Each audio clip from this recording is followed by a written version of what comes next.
उत्तरी इजराइल पिछले कई महीनों से जल रहा है। ऐसा कोई कोना नहीं बचा है जहां लेबनान से आई मिसाइल या रॉकेट ने तबाही न मचाई हो। हिजबुल्लाह लड़ाकों के भीषण हमलों से इजराइल का उत्तरी मोर्चे में हालात जस के तस बने हुए हैं। दक्षिणी लेबनान में इजरायली सेना की चढ़ाई के बावजूद हिजबुल्लाह लड़ाके मुस्तैदी से तैनात हैं। आए दिन एक से बढ़कर एक हमलों के चलते इजरायली सीमा में टेंशन बरकरार है। हिजबुल्लाह समूह की ओर से एक सटीक हमले इजराइल को चारों ओर से युद्ध में झोंके हुए हैं। पहले बेरूत में धमाके और फिर दक्षिणी लेबनान में बम बरसाने के बाद गुस्से से लाल पीले हो चुके हिजबुल्लाह ने इजराइल पर जोरदार हमला बोला है।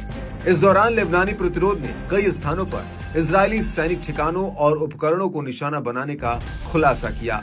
समूह ने दावा किया कि उसके कई सटीक सैन्य अभियानों से इजरायली खेमे में जबरदस्त तबाही मची। इजरायली बलों को काफी नुकसान पहुंचा।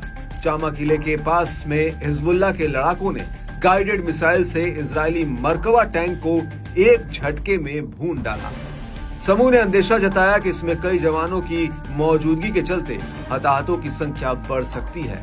इसके अलावा लड़ाकों ने अल खियाम डिटेंशन सेंटर के पास एक और मरकवा टैंक पर भी गाइडेड मिसाइल से हमला किया, जिससे उसमें सवार कई जवानों के मारे जाने की खबर है। हिजबुल्लाह ने कफर किला शहर के बाहरी इलाके के पास ताल नहास में भी हमले किए, जहां लड़ाकों ने रॉकेट फायर और तोपखाने के गोले दोनों का इस्तेमाल किया।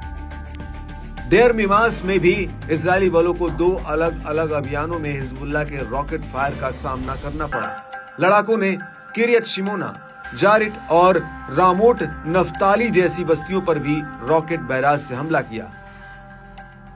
हिजबुल्लाह की ओर से शेयर किए गए ताजा सैटेलाइट वीडियो में इजरायली इलाकों को देखा जा सकता है। दावा है कि हिजबुल्लाह ने अपने एडवांस ड्रोन्स की मदद से पहले ही इजरायली ठिकानों की मैपिंग कर ली थी। इसका फायदा लड़ाके अब हमला करके उठा रहे हैं। इससे इजराइल को होने वाला नुकसान बड़े पैमाने पर हो रहा है। इजरायली इलाकों की सैटेलाइट तस्वीरें हासिल कर लड़ाके सटीक निशाना साधने का दावा कर रहे हैं। वहीं लड़ाकों के भीषण हमले इजरायली एयर डिफेंस सिस्टम को बाईपास करने में भी सफल हो रहे हैं। इस कड़ी में हिजबुल्लाह ने हाइफा में स्टेला मैरिस नेवल बेस और हाइफा तकनीकी बेस पर दो अलग अलग रॉकेट से हमले किए। उत्तरी अक्का में गोलानी ब्रिगेड कमांड के मुख्यालय शागा सैन्य अड्डे को भी शिकार बनाया गया। दक्षिणी लेबनान के शहर यारून में हिजबुल्लाह की ओर से किए गए ड्रोन हमले ने इजरायली सैनिकों के एक समूह को निशाना बनाया। समूह ने उच्च स्तरीय रॉकेटों से कब्जे वाले सीरियाई गोलान में रणनीतिक इजरायली मिलिट्री साइटों पर हमला किया। इससे हबोशिट साइट, एक प्रमुख सैन्य मुख्यालय और माउंट हरमोन पर एक खुफिया केंद्र शामिल है। हिजबुल्लाह ने हमलों की सीरीज पर बताया कि डेर मिमास जंक्शन पर इजरायली सैनिकों के एक समूह ने दो बार रॉकेटों की बौछार से निशाना बनाया। लड़ाकों ने शोमेरा बस्ती में इजरायली सैनिकों के एक समूह को रॉकेटों से शिकार बनाया। लड़ाकों ने सफद शहर पर भी अंधाधुंध रॉकेटों की बरसात की।